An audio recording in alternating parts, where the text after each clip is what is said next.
नमस्कार मंडळी, मी सोनाली किचन कट्टा रेसिपी चॅनलवर तुम्हा सर्वांचं मनापासून स्वागत करते। तर आज आपण कुरडईच्या चवीचे मस्त रेशनच्या तांदळापासून पळी पापड ही रेसिपी पाहणार आहोत।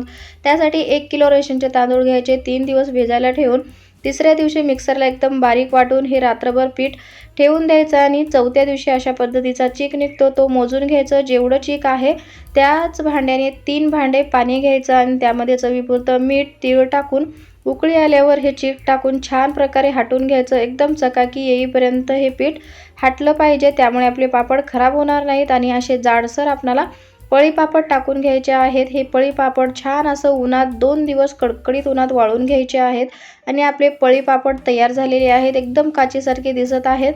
हे जर तुम्हाला व्हिडिओ डिटेल्स किंवा सविस्तर पाहायचा असेल तर माझ्या चॅनलवर मोठा व्हिडिओ अपलोड केलेला आहे, नक्की जाऊन बघा, तुम्हाला ह्यापेक्षा जास्त माहिती भेटून जाईल। आणि जाता जाता सबस्क्राइब करायला विसरू नका। धन्यवाद।